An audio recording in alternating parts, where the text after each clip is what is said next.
When Muhammad was in Mecca, he had no army and was very weak, and he didn't succeed to spread his new founded religion. Only a small group of people converted to Islam because Muhammad was too weak in Mecca. He could not force Islam on anyone.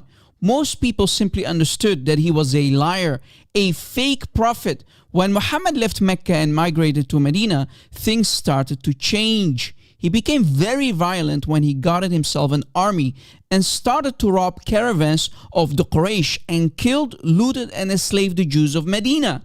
So the violent verses which came down later in Medina abrogated the earlier received Meccan period verses. And around 124 peaceful Meccan verses that are still found in the Quran of today are abrogated by much later violent ones. In other words, Islam was spread by the sword and not because of the truth. Was Islam expanded by the sword? Why did our Prophet kill 750 people at the Banu Qurayza? Why did this man who's a role model marry 11 women? Why? And as I said, historically speaking, the vast majority of converts that converted across the globe, it was because of groupthink.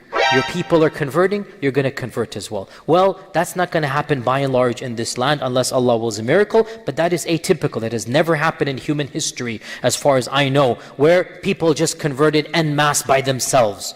Always it was either the political dominion or their rulers, and essentially that's another type of political dominion, right? And by the way, this is why I never sugarcoat the political expansion of Islam. It's ludicrous to do so. Listen to my seerah. Listen to when I talked about Abu Bakr and Umar radiallahu anhu and the wars of expansion. And I go into this detail. Was Islam expanded by the sword? And I'm very frank. This is not the time to go into there. But because of my experiences, I never sugarcoat. I never give you a romanticized view and then the truth is other than that. Because it doesn't work that way. We would not be here today as Muslims if Muhammad ibn Qasim and Amr ibn al-As didn't go and want to conquer Hind and Egypt for reasons that were no threat to Islam. We thank Allah that Ibn Qasim came to our lands. I thank Allah that Islam came through political means. And that's what we have to be blunt about. We would not be here today as Muslims if Muhammad ibn Qasim and Amr ibn al-As didn't go and want to conquer Hind and Egypt for reasons that were no threat to Islam. To conquer Hind and Egypt for reasons that were no threat to Islam. For reasons that were no threat to Islam. For reasons that were no threat to Islam. I thank Allah that Islam came through political means. Muhammad always had an agenda.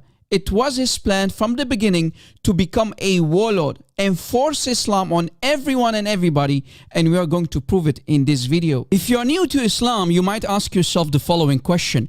Why, oh why, do Muslims use abrogated verses? The answer is very simple. Muslims are very weak now, and they will cry for peace as long they are weak. So they use the abrogated verses when Muhammad was weak in Mecca.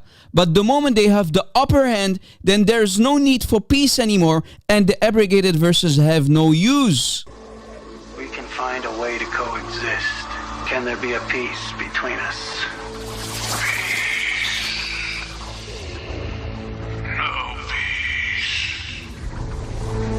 I'll mention some of these abrogated verses and exactly which later verses abrogated them for you to understand how Muslims use these abrogated verses to deceive you here in the West when they say Islam means peace.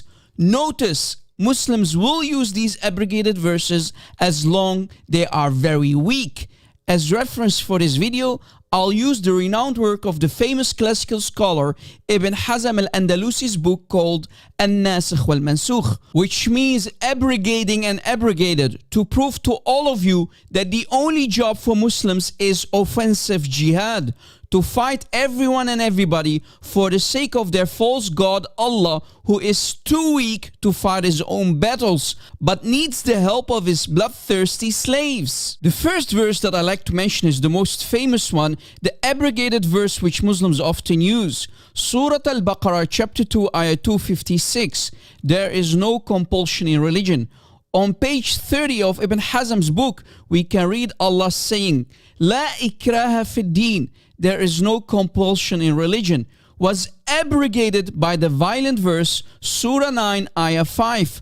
Kill the polytheists wherever you find them. Surah 9 ayah 5 is also known as the ayah of the sword, which Muhammad applied against his enemies when he became strong enough as warlord in Medina.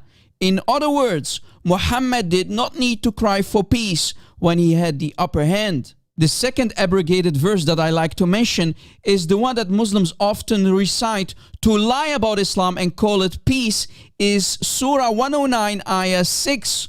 For you is your religion and for me is mine. This peaceful Meccan verse was also abrogated by the later violent verse Surah 9 ayah 5, which came down much later in Medina when Muhammad was in full power and did not need to cry for peace anymore.